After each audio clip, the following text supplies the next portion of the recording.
Hello everyone, welcome back to GGN. This is part 4 for today. This should be the final part for Wednesday, January 9th, 2013.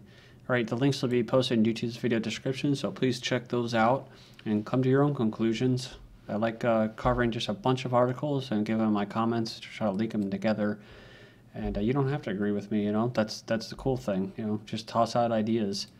Russian army to replace soldiers with robots. So like I said, it's for humanitarian missions, mine clearing, and emergency situations. But they're a possibility. They're looking into the possibility of using them to kill people for combat robots. So this is after we're just talking about U.S. super soldiers becoming basically genetically modified cyborgs. Basically, is what they are. So again, with Russia, a Russian Immortality project to offer everlasting life by 2045. So this is what we were talking about before. So it's going to be for a select few, talking about these avatars. Has already contacted numerous millionaires promising to oversee their immortality process for an undisclosed fee. Sorry. You have 2015 to 2020, a robotic copy of a human body remotely controlled via BCI. They're really on the verge of this if they don't already have it right now. They're already training drone pilots for this. That's basically what they're doing. It's an extension of them. And then you have 2025, Avatar B, an avatar in which a human brain is transplanted at the end of one's life. And like I said, who knows if this is already available for some select few. Avatar C, 2030 to 2035, an avatar with an artificial brain in which a human personality is transferred at the end of one's life. So, and Avatar D, a hologram like Avatar 2040 to 2045, and that's actually, I think, what was in Mass Effect, that game that I was just covering in the last video, and other stuff as well. Okay, then you have FPS Russia business partners found dead of a gunshot wound to the head. Interesting story. Many of you have seen this. This is actually that YouTuber who's popularly known for getting his hands on the latest and greatest guns and gear. It was actually photoshopped, and he's not even Russian. He's from Georgia. Well, maybe he's Russian ethnically, but he's from Georgia in the United States. The county sheriff told local media the 32-year-old Keith Ratliff died of a single gunshot wound to the head, and that his body had been sitting for some time before it was discovered.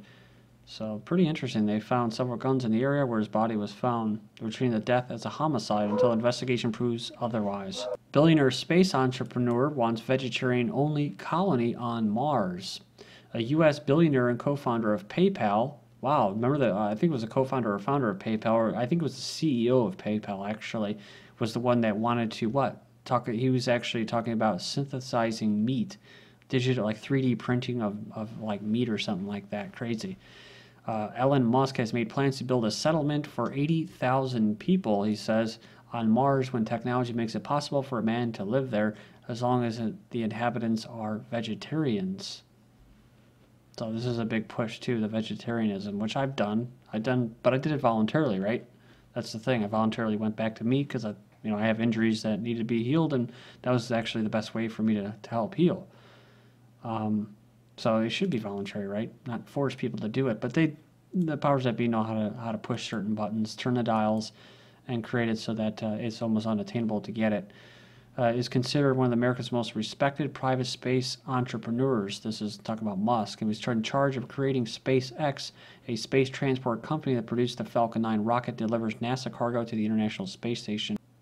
He's actually worth about $2 billion. The Royal Aeronautical Society was in attendance to be presented with a gold medal for his contribution to space exploration in November.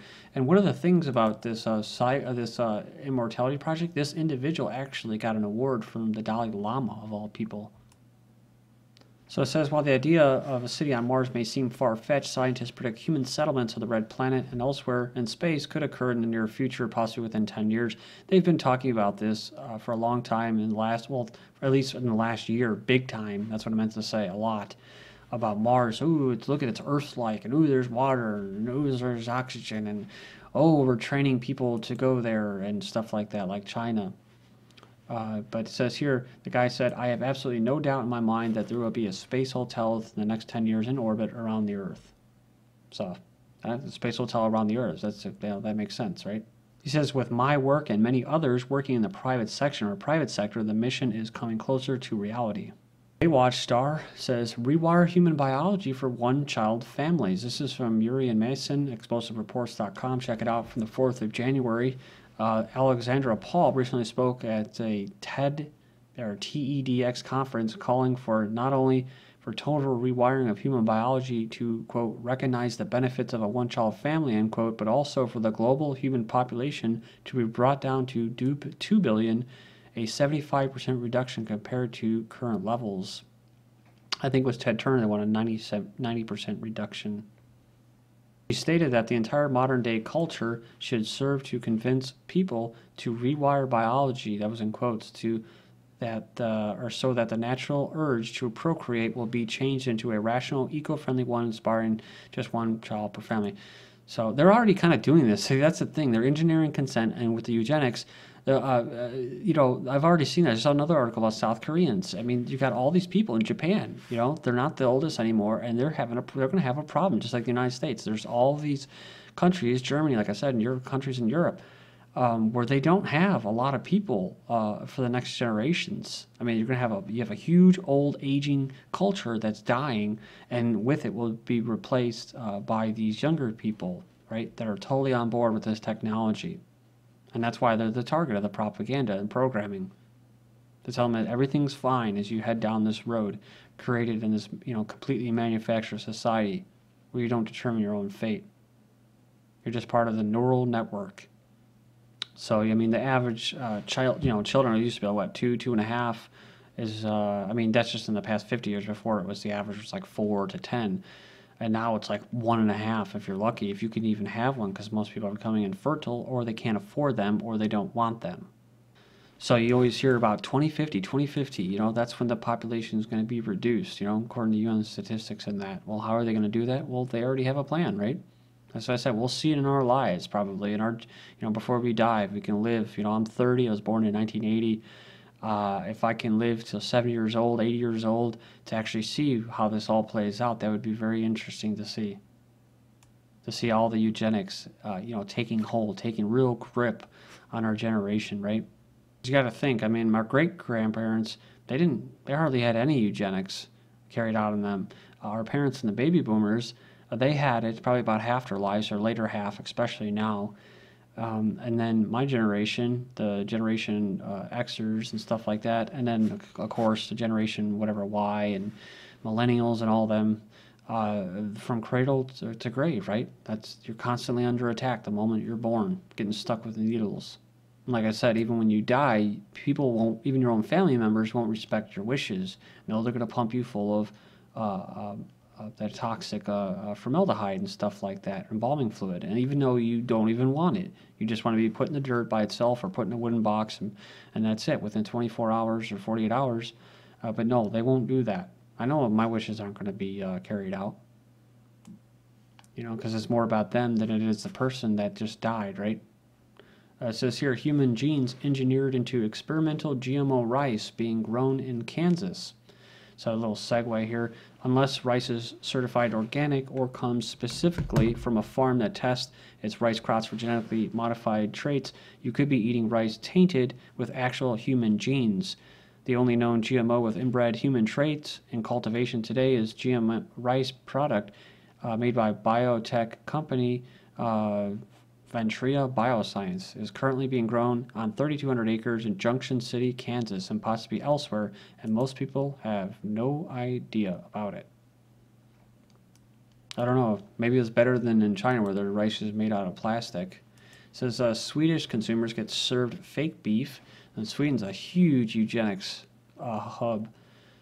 So they just covered an article, inflation hits coffee as brewers secretly swap Robusta for Arabica, whatever, and in the sense that as the cost of real food and quality items soar, the tendency will be to simply replace real foods with fake foods. We've covered this before about Japan. They're trying to synthesize food out of poop, human waste.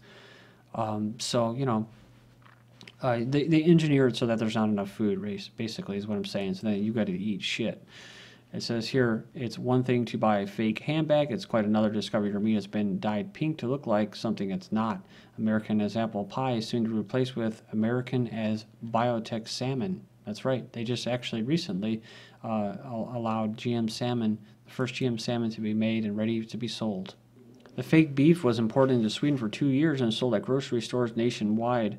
It says when we examined the meat, we found traces of syringes. It says a National Food Agency investigation confirmed the meat was pork that had been dyed pink to resemble beef. Okay, then we'll switch to kind of the war on terror, liberty, sovereignty, or police state, Big Brother, whatever, surveillance. The FBI drowning in counterterrorism money, power, and other resources will apply the term terrorism to any group it dislikes and wants to control and suppress. It says this is from the December 27th, 2012. So abuses of power always expand beyond their original application. So remember, the FBI used counterterrorism agents to investigate the Occupy Wall Street movement. That's right. They looked at them treated them as insurgents. So they used Facebook and social media to track them. And they all did that voluntarily, right? The Occupy people. For example, the following actions may get American citizens living on U.S. soil labeled as suspected terrorists: being young, using social media, reporting or doing journalism, blogging, speaking out against government policies, protesting anything, questioning the war, criticizing the government's targeting of innocent civilians with drones, asking questions about pollution like fracking. They're treated as insurgents as well. Paying cash at internet cafe, asking questions about Wall Street shenanigans, holding gold, creating alternative currencies like in Greece they're bartering. So they actually in Spain they were locking up garbage cans so people couldn't dumpster dive to eat. Stocking up on more than 7 days food, having bumper stickers that basically know your rights or lose them. Investigating factory farming, infringing on copyright, i.e. you're sharing a file sharing. You're a big bad pirate. Taking pictures or videos, especially of cops. They don't like that. But yeah, definitely interesting. On the news I saw recently, like Dateline and all that, it was just pure crap news. And a lot of it was like, where they were like, oh, this guy was busted for this weight loss scam. And, ooh, this person that was on this fat show, Biggest Loser, she was cheating and fudging the numbers. And it was all about, coming down on just the average people, the little people, for, doing things wrong or something like that. But it's funny because, there's like billions and trillions of dollars of wealth stolen and nothing happens to them. They just walk away like HSBC was money laundering for the drug cartels, the banks. And what happened? They were too big to jail. So no one went to jail. No one's responsible. Just like all the recent payouts by all these banks for the foreclosure fraud, what is it, $8 billion? There was freaking $12 trillion siphoned off at least, right? These, IMF guys that are in these little, rape scams and stuff, they get let go or nothing really happens to them. The guy from BBC, recent stories, he was taking advantage of patients in a coma. So I mean, it just goes on and on and on. But in the news, as slaves, you should be guilty and you should fess up to your crimes, right? You should feel guilty for trying to scam and make a buck like your masters. And then, of course, they were promoting, girl who lost her limbs and prosthetics and stuff like that, cyborg transhumanism agenda as well. NSA documents on PerfectCitizen program raise many more questions. I just realized I may bust into 5 videos today because I'm just going to get through this, however long it takes. So these documents that were released under a FOIA requests and the NSA, so PerfectCitizen as a system would rely on a set of sensors deployed in a computer network for critical infrastructure that would be triggered by unusual activity suggesting an impending cyber attack. The NSA said that specifically it does not involve the monitoring of communications or the placement of sensors on utility company systems, maybe smart meters. Or they're talking about like when the infrastructure of the water plant went down in the United States and they blamed it on Russia right away, but it ended up just being a glitch. It says unwitting sensors, how DoD is exploiting social media. So as on any given day, 400 million short messages are typed or thumbed onto Twitter, just a fraction of the total communications sent through the social media universe, such as Facebook, Google+, chat rooms, and that. They are as diverse as the conversations in the world, but it goes on here and it says, in an effort to extract important data points and patterns from this digital whatever has become one of the biggest growths of areas in intelligence. Well, that's what the point of it was, to gather intelligence. These tools are endless, and it's not just to find out say who is following or retweeting the al-Shabaab postings, but to be able to query where anti-government sentiment may be clustered in Pakistan, or say the United States, or anywhere else where people are oppressed. Thank you.